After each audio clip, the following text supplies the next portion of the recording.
मऊ जनपद के घोसी विधानसभा क्षेत्र के उपचुनाव में भारतीय जनता पार्टी के लोकप्रिय प्रत्याशी आदरणीय दारा सिंह चौहान जी के समर्थन में अपने चुनाव कार्यालय पर हम आप सबसे मिलने के लिए बैठे हैं। पूरे प्रदेश की जनता जानती है कि समाजवादी पार्टी जब जब सत्ता में रही, इन्होंने अराजकता को, गुंडों को, माफियाओं को, प्रॉपर्टी कब्जा करने वालों को, बहू बेटी की इज्जत आबरू बुरी नजर से देखने वालों को प्रमोट करने का काम किया है। कल समाजवादी पार्टी के राष्ट्रीय अध्यक्ष की जो मीटिंग थी, स्थानीय जनता का आशीर्वाद बिल्कुल भी उन्हें प्राप्त नहीं था। हमने अपनी आंखों से देखा। आप भी जाकर के बॉर्डर के जो लोग हैं उनसे पूछ सकते हैं।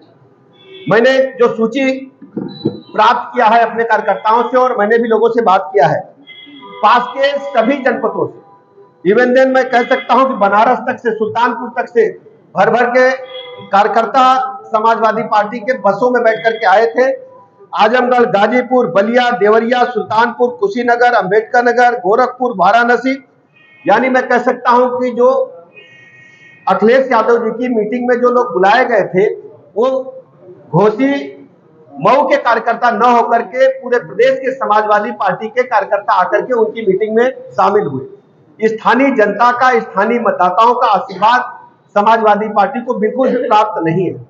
उसका मुख्य कारण यह है कि समाजवादी पार्टी जब जब पावर में रही है, घोसी को उन्होंने बुरी तरह से डिस्टर्ब किया है, अराजकता की आग में झोंका है, गुंडों माफियाओं की चरागाह स्थली बनाने का काम किया था।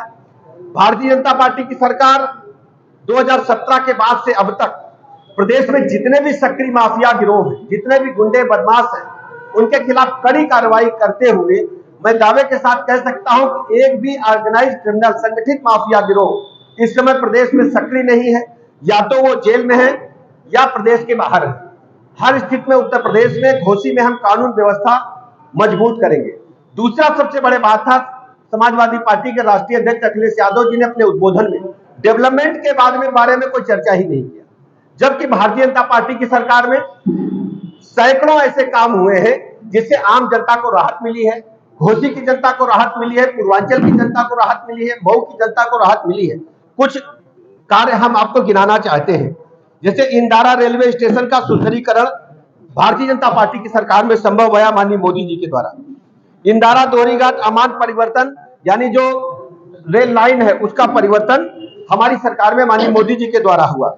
ये जो गोरखपुर वाराणसी मार्ग है, इसका भी बनाने का काम हमारी सरकार के दौरान हुआ, जिससे मऊ की जनता को, घोसी की जनता को पूरा लाभ मिल रहा है। आवागमन लोगों का व्यवस्थित हुआ है। आ जाए मंत्री, जा जाए। दूसरा, आप जानते हैं कि जो Purvanchal express way, Purvanchal express से पहले यदि लोग लखनऊ या दिल्ली जाना चाहते थे तो सोचना भी मुश्किल था। आज हम कह सकते हैं पूर्वांचल एक्सप्रेस वे बनने के बाद घोसी की जनता को, मऊ की जनता को लखनऊ पहुंचने में 2.5 से 3 घंटा भी नहीं लगता है। एकदम फर्राटा भरते हुए चले जाते हैं। समाजवादी पार्टी के शासनकाल की सड़कों का बुरा हाल था। गांव-गांव शुद्ध पेयजल पहुंचाने के लिए जल जीवन मिशन के तहत हम लोग पानी की टंकी बना करके पेयजल सप्लाई लाइन पहुंचाने का काम कर रहे हैं। माननीय प्रधानमंत्री जी ने रक्षाबंधन के पर्व पर पूरे देश की और खासकर अपने इलाके की, उत्तर प्रदेश की जो हमारी बहनें हैं, उनको तोहफा देते हुए गैस सिलेंडर का दाम कम किया है। जो मध्यम वर्ग का हमारा गृहस्थ है उसको 200 रुपए की राहत मिली है, और जो उज्ज्वला गैस कनेक्शन धारक है उनको 400 रुपए की राहत देने का काम माननीय प्रधानमंत्री नरेंद्र मोदी जी ने किया है, आप सब जानते हैं। इसके अलावा जो महुआर में शहीद स्मारक है उसका सुंदरीकरण आप सब जानते हैं कि हमारी सरकार के दौरान हुआ। एक 100 बेड का नया हॉस्पिटल तड़ियाओं में बन रहा है, आप सब अच्छी तरह जानते हैं। कोपागंज गौरी शंकर मंदिर के सुंदरीकरण हेतु 1 करोड़ रुपए स्वीकृत कराया गया है। पर्यटन की दृष्टि से पकड़ी ताल व फतेहपुर ताल नर्जा के लिए सुंदरीकरण कराने के लिए हम लोग प्रस्ताव भेजे हैं। पूर्वांचल एक्सप्रेस से 3 घंटे में लखनऊ आप पहुंच सकते हैं। इसका मैं उद्बोधन आपको पहले ही बता चुका हूं उद्बोधन में। सबसे बड़ी बात थी, बहुत दिनों से डिमांड थी मऊ के लोगों की, घोसी के लोगों की यहाँ पर एक मेडिकल कॉलेज बनना चाहिए। तो पीपीपी मोड पर मेडिकल कॉलेज हम लोगों ने स्वीकृत किया है और शीघ्र ही बेहतर से बेहतर मेडिकल कॉलेज स्वास्थ्य सेवाओं को, टर्सरी केयर की सुविधाओं को मरीजों को हम यहाँ देने का काम करेंगे। जो हमारा रोडवेज का बस अड्डा है घोसी का, उसका भी हम लोग पुनरुद्धार कराने का प्रस्ताव शासन से मांगे हैं और शीघ्र ही वहां पर काम शुरू होगा। कुल मिलाकर के भारतीय जनता पार्टी की सरकार में, योगी जी की सरकार में हम घोसी के डेवलपमेंट के लिए काम कर रहे हैं, जबकि समाजवादी पार्टी लगातार भाई भतीजावाद, परिवारवाद, भ्रष्टाचार, अपराधियों को पुष्पित पल्लवित करना और डेवलपमेंट पर कोई ध्यान न देना। हम अच्छी तरह जानते हैं, आप अच्छी तरह जानते हैं कि घोसी की जनता पर जिस ढंग से अपराधियों ने कहर बनकर के समाजवादी पार्टी की सरकार में टूटे थे। आप देख रहे थे घोसी ब्लॉक के अंदर 3 हत्याएं हुई थी।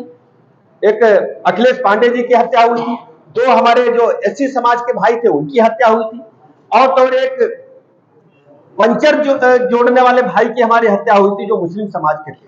तो मैं कह सकता हूं कि समाजवादी पार्टी अपने कुकृत्यों को छिपा नहीं पाएगी। घोसी की जनता इनको मुंहतोड़ जवाब देगी।